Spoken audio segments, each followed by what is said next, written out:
Okay, so welcome everybody to the show. Another episode of BD4. I'm your host RJ. I do appreciate you guys tuning in. I will have to let you know, and as you know by now, this is going to be a shorter episode, and it's going to be only audio. You will get this probably a little more often this year. It's just I'm going to be a little more busier this summer. But we will still be diving into these series in pretty deep detail for the most part. And obviously, the New York Yankees are off to a rough start in their 2026 season after sweeping the Giants and taking 2 out of 3 against the Mariners. They've gone into this rut where a 7-1 start becomes an 8-7 record. The pitching, for the most part, has held up. The bats have still not consistently come around. And so we're going to talk a little bit about that. We're going to talk a little bit about some unnecessary drama, maybe, that's stirred in the fan base. And we'll touch on a little bit of everything because it's not going to be a too detailed of an episode. But yeah, the Yankees got swept at the Trop this series. 3 games in and 3 games out with a loss. On Friday, they lose to the Rays 5-3. You had the righty Luis Gil making his season debut against the lefty former Met Steven Matz. Yankee bats go for 3 runs on 5 hits, 1 home run, 2 walks, 12 strikeouts. They go for 4 in scoring position. Against Matz, they get 2 runs on him in 5 innings. And then against the Tampa bullpen, 1 run in 4 innings. It was the top of the first inning where Bellinger gets things started with a sac fly. And Ahmed Rosario continues to hit. He doubles. It's 2-0 Yanks. Top of the 8th, the Yankees are by then down 5-2. Ben Rice with a pinch hit home run. Didn't get the start because of the lefty. It's 5-3 Tampa. Luis Gil. I think, well, we'll go to the pen first. The pen came in after Gil, and they give you 4 innings. Bird pitched a scoreless 5th. Hedrick and Doval did surrender 2 runs together, inherited in the 6th. And then Yarbrough tossed the 7th and 8th. Yeah, Luis Gil got the start. Obviously, his season debut, being that the Yankees are now in the midst of this 2-week stretch without a day off. They need a 5th starter. And so the Yankees opted for former Rookie of the Year, Luis Gil. Again, not going to dive too deep like we usually would. It was more of the same. More of the same that you got from Gil during the spring. More of the same that you got from Gil last season. His final line, 4 innings, 3 hits, 3 runs. Walked some guys. It was just, nothing was different. And nothing remains different. The command is still very poor, but now on top of that, it's less velocity. The fastball will bottom out at 93, and on occasion he'll go 97, but it sits 95. It's not what it was when he first came up. So the command's still poor. The velocity's not there. He's getting 0 swings and misses. He's getting even less chase than he usually gets, which is not a lot. He just can't put hitters away. The off-speed stuff is flat. The slider doesn't really break well. The changeup will have its moments. I know he's learned a new sinker, but he just doesn't look good. And I thought just by watching him, just like if he doesn't hit his spots, he'll do the thing that he did last year where he'll start taking a little bit off of his fastball But that's not a very good strategy for somebody who's supposed to be this power pitcher and somebody who's trying to improve his location. And then that just leaves him very exposed inside the strike zone. And that's when he gets hit hard, runs into a barrel, and it's not looking very promising for Luis Gil. I hate to do this to guys and label them as like busts. It is looking more and more likely that Luis Gil is one of those one-time wonders. Maybe they can move him to the bullpen when guys come back. Maybe the new sinker plays up in the pen, and maybe the velocity plays up in the pen. Maybe I don't love him being part of the rotation. So hopefully Rodon is back.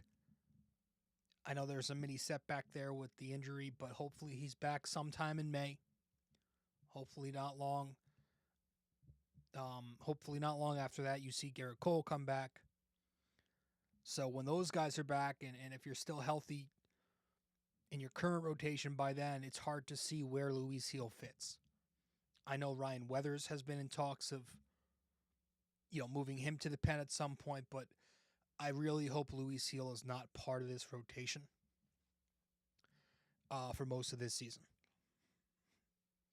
So he was disappointing, but it was kind of expected. Saturday, you get to that game, it was 5-4. Yanks lose in extras. 10-inning loss there. This was the lefty Max Fried against the righty Martinez.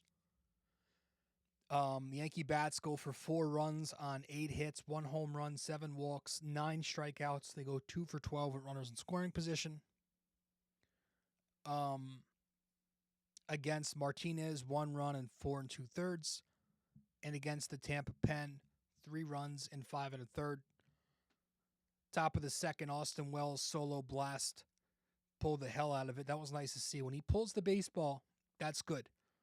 One of his issues in his career is he goes the opposite way a little too much. With his power, you want to see him use that and drive the baseball with intent, because he does put up good under the hood numbers. This year it's up. He's chasing less. The hard hit numbers they remain very good. The bat speed. You just want to see him pull the ball more. So it was good to see him pull a ball in the air. He also had a couple of other good at-bats in this series, a line out. He continues to walk. So solo home run for him in the second. You fast forward to the 8th inning. Yanks are down 2-1 by then. But Jose Caballero, 2-run double to make it 3-2 Yanks. Obviously the Rays tie it up. You go to the top of the 10th. Caballero breaks the tie with another hit. RBI single, 4-3 Yankees. But the bullpen, as well as Fried a couple of times, couldn't hold it. Cruz and Hill were good in the 9th. But Bednar loses the game in the 10th. Not his fault this time. Bunch of fake hits and bunts and the Jazz stuff, obviously. And I wasn't going to talk about the Jazz stuff because I think it's silly. So I'll try to keep it short. And I know this is probably an unpopular opinion amongst Yankees fans, at least on the internet, because on the internet, Yankees fans tend to be a bit dramatic. I'm going to be honest. I'm going to be blunt. I don't care. Man, there are so many things that I do care about. What a player, a coach, a manager, an owner says in a post-game interview, in a scrum, that is no longer something that I personally give attention to. In the past, and in the not too distant past, sure. I was one of those fans who was ranting on my podcast that you aren't listening to right now, and it's just me talking about Boone and how they need a fire Cashman and all that, and then this guy's like, I was one of those. I am so over that stuff. I'm no longer into gossip, into drama, into anything that's not baseball related. And this is just me, I personally like wins, and I like players who help me win, and I like Jazz Chisholm Jr. because he's helped my favorite baseball team win games since donning the pinstripes. I like that he's different. I like that he makes old people mad. I like that he makes, non-Yankees fans mad, even Yankees fans, right? I like that. And it's different, and it pushes back against tradition, which I think is good in this sport. Now, I just don't care. Like, was it the best thing for him to say in the post-game interview? No. Do I care? Do I even believe him? No. Also, no. Do I care if he knows the rule? I care that he plays good defense, which he's done better than most second basemen in this sport. Everyone wants to be loud about his mistakes, and nobody wants to be loud about it when he does the good things. And he will do the good things. Also, like what he did in the 10th inning, bobbling that ball, that had zero to do with him not knowing the rules. Which is why this whole thing feels a bit overblown in the first place. He did exactly what he was supposed to do by trying to tag the base runner, and then going to first base because Simpson wasn't getting thrown out there. And he just ended up making a physical mistake, which, again, when it's all said and done, that's going to be something that's pretty rare when we look back at the 162. It's like pointing out one of Aaron Judge's 200 strikeouts and saying that he can't hit. Yes, he's batting 200 right now, but when he's batting, 330 at the end of the year, who cares about the very few times when he didn't reach base? It's the same thing defensively. I think people have this weird stigma around Jazz Chisholm, and some of it gets into a whole other topic of conversation that I'm not going to go into on a sports podcast, but I think there is some of that. And it's unfortunate that we still have to talk about that stuff, but we won't hear. And then that leads into a whole thing about the Yankees and fundamentals and this whole, thing about them. That is also, in my opinion, and I know this is probably unpopular, it's also super overblown. And I think that's very old man driven as well. I think some random senior citizen who did games for Toronto once said something, and then that became a big deal. And then for some reason, Yankees fans, if you could even call these Yankees fans, are like big fans of this announcer for Toronto, this play-by-play guy. Like one old guy said something, and it became this big narrative. But if you just look around baseball, I mean, some of the mistakes you're seeing every night. Gary Sanchez made one of the worst throws to first you're ever going to see. Francisco Lindor, this last week or so, had some crazy mishaps in a game for the Mets. On the bases. Now, can the Yankees be a little bit better defensively? Sure. Right now, I believe they rate maybe bottom third and outs above average. But are they this mess that will never win a World Series because of that? No. The 2024 fifth inning of the World Series, that's over. It's time to move on. That was with different personnel. Those guys are no longer here. The Yankees, at the same time, some of the poor defense right now, like you look into the metrics, it's McMahon and it's Caballero, it's the shortstop position. That's not going to be a thing all year. You know that's going to be fixed. Jazz is going to be Jazz by season's end. And actually, I think he's actually rated out pretty well right now. And he has, because he's made some excellent plays. Judge and Bellinger, you know they're good out there. Rice has been better at first. Wells is great behind the dish.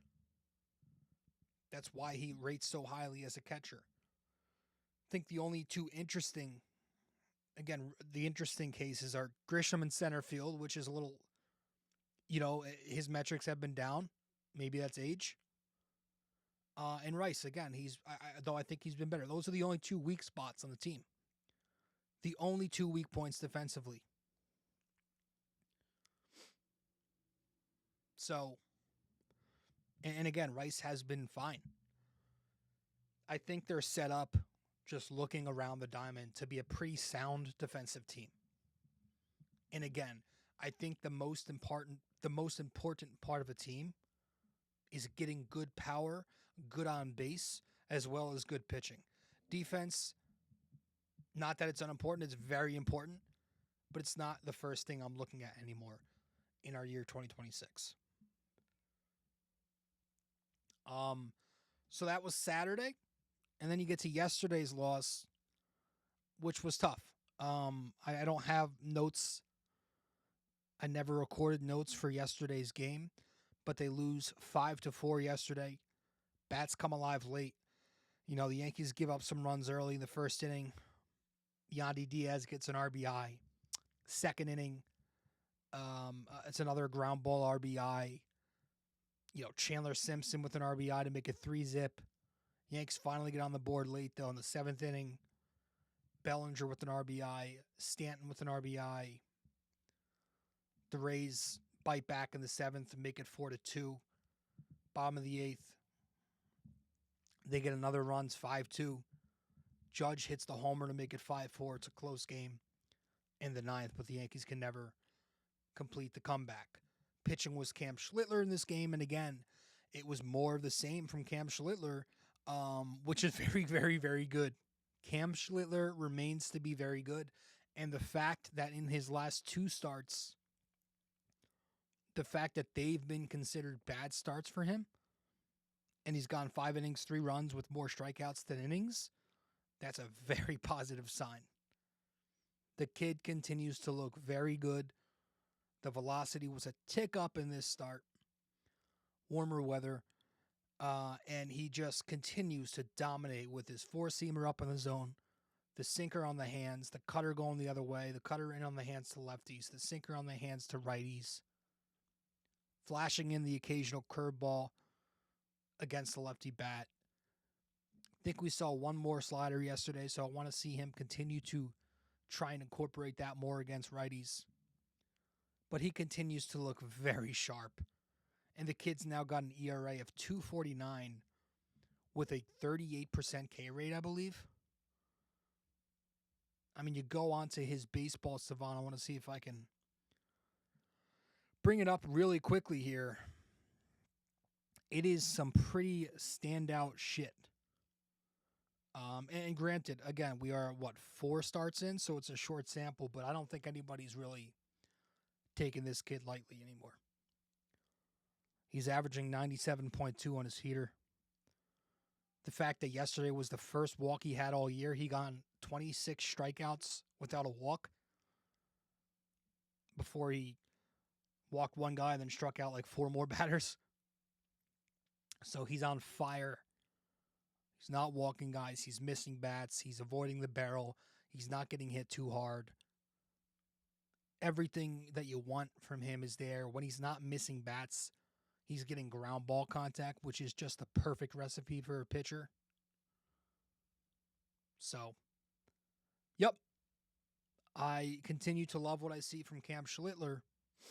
But I continue to be frustrated with this Yankees lineup, which we all know is much better than what it's been so far. I'm not super concerned. I think it's going to self-correct itself because these are all very good hitters. But it is annoying right now. And watching the approach that the Yankees have, they're continuing to take a lot of pitches, which is what they did last year. Take pitches outside the zone. They're very great at that. They led baseball in chase rate last year. The thing that's been a little more extreme this year is that they're also taking an excessive amount of pitches in the zone. And that's not been great so far. Right? They're not doing damage on fastballs. They've gotten a lot of pitches they could probably punish that they would have punished last season. So they're not driving the ball or lifting it in the air. There's been a lot of ground balls and pop-ups. A lot of takes from Ryan McMahon. A lot of takes from Ben Rice and Trent Grisham, which is usual for them. Jazz has been getting under the ball a bit too much. Needs to correct his launch angle a little bit. So, because of all that, there's just not a ton of slug right now. They're bottom third, I believe, last I checked, which was last night, in slugging percentage. They are middle of the pack in homers, The walks are all there. The on base is going to go up. But, the once they do start slugging, that'll come. The hits will come with more aggression in the zone. I think some of that is adjusting to ABS. Maybe it's in their heads a bit. Maybe it's just also baseball being 15 games in and not too many, not too large of a sample. Like sometimes that's all the answer is. Everybody wants to make everything grand scheme every single game. We're 15 games in. There's no need to criticize their approach when that approach got them the best lineup, the best offensive production in the sport for an entire 162 last year. Everybody wants to critique the home run ball until it stops coming. Then you realize how important the home runs are. And that's not just a Yankees thing, by the way. It's how you win in this sport. You're not going to win playing Tampa Bay Ray baseball. Can you win a series in April when the Yankees aren't slugging in that series? Sure. Long term, forget it. So this whole thing should show you how important power is. Because the Yankees they're walking, they're tripling, but they're just not hitting home runs right now. And then once they do, you'll see the OBP rise. You'll see the slug rise. They just need to be a little bit more aggressive. I don't think they should be doing anything else but being a little bit more aggressive in zone. I don't think they should be going to this old cliche, like, work up the pitch count more. No, like, that's what they've been doing, and it's not been work. They need to look to do damage. Not be passive. Not make weak contact. Don't prioritize contact, but prioritize good contact. Damage contact. Also, like, this team is 8-7, despite not slugging that much at all. The fact that they're still technically playing winning baseball and not slugging, that's hard to do. So I just think it's a normal rough patch. If we were in the middle of a normal Yankee season where the team was 15-ish games above 500, like 60-something games in, and they're 40 and whatever, 40 and 15, 40 and 25, whatever it is, they're playing good ball. If the team then goes through an 8-7 stretch, nobody's going to notice. But because you start the season 8-7, that's now next to your name as your record, everybody flips out. Everyone's going to lose 5 in a row at some point. Everybody's going to lose to a bad team at some point. If your thoughts from the preseason changed because of 15 games, I think that's a little wild. Same goes for your thoughts on certain hitters. Right? Because I know Trent Grisham is not hitting right now, but he's also taking a ton of shit because of that. Well, Trent Grisham is actually doing all the right things right now. And for those who are Knicks fans, you hear me talk about it all the time when we talk Knicks. I always talk about how process is much more important than the results, because process is what makes the results. Trent Grisham, his numbers on the surface might be rough. The slug is very low. But that's also, he's hitting a lot of ground balls, and that's an easier fix. But you look at his process, it's very good. Trent Grisham is not swinging at garbage outside the zone. So that's walking him a lot. He's walking. He's getting on base. He's barreling the baseball when he does swing. He's hitting the baseball pretty hard. You go on his StatCast page, that reflects all of that. And I put this on my Twitter last night. We are no longer in 2010. We don't have to just default to, well, if you have bad results, you're not a good player. We don't have to do that anymore. We have the fortune of evaluating with data. We have the data to evaluate if the approach is sound, regardless of what the outcomes are in the short sample. It's how everybody's favorite player, everybody's new favorite, Ben Rice, became everybody's new favorite Ben Rice. Because the Yankees saw the underlying stuff with him. They stuck with the process, and they didn't just kick him to the side after he struggled for however long it was, 2 months in 2024.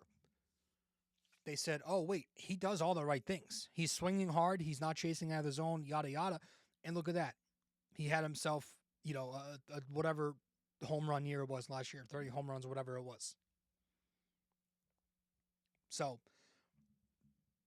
the fact that the metrics are very good, that's positive. And, I tweeted that last night and I got a response. Like his metrics were good in San Diego too.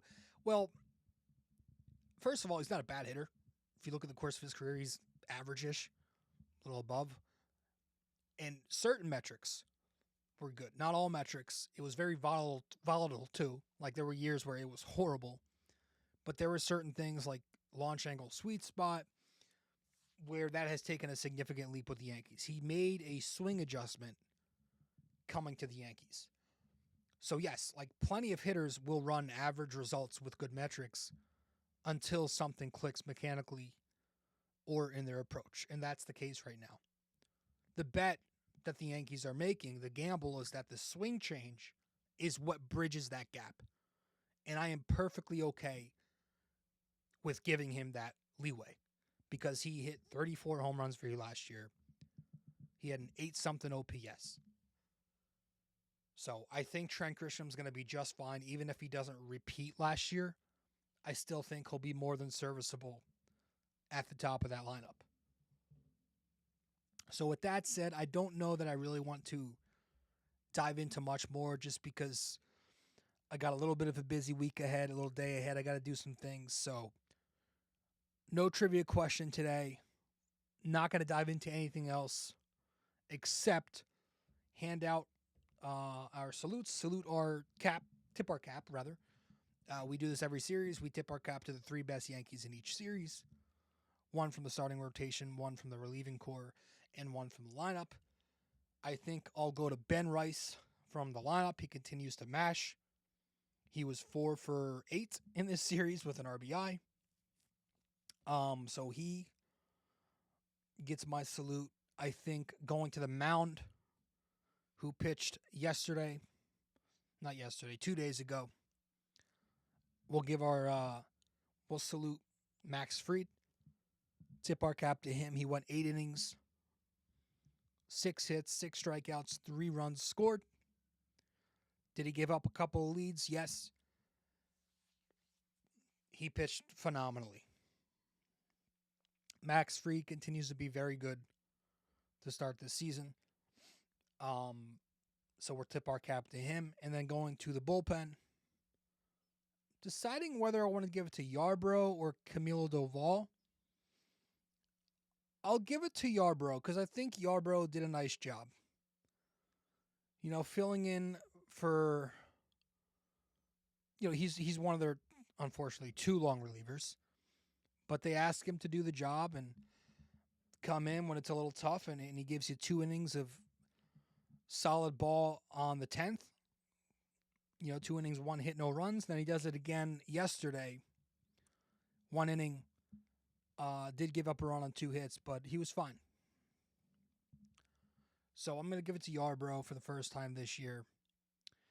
And let me just check, because I think I got the notification on my phone, this Yankees lineup tonight. So I'm assuming they're facing a left-handed pitcher, which is why they have their right-handed heavy lineup out tonight. So the lineup tonight for the Yanks against the Angels, you've got Goldschmidt leading off playing first. That's a little annoying that Ben Rice is not even DHing. But they did give Stanton the day yesterday, so I guess I get it. I just wish they would give Ben Rice some more some more reps at left against left-handed pitching. So Goldschmidt is leading off playing first. Judge is batting second and right. Cody Bellinger batting third and center. Stanton fourth DH. Rosario gets the start over McMahon at third, batting fifth. Jazz batting sixth at second base. Grichuk over Grisham in left field. Caballero playing short, batting eighth, and then Wells ninth. So they want, they are fully committing to this lineup against left-handed pitching, at least so far.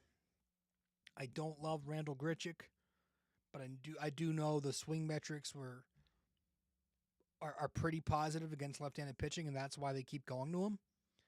And then the thing with Rice is unfortunate. I do wish they would stop doing that. But not an excuse. That lineup should still be plenty enough to win this game.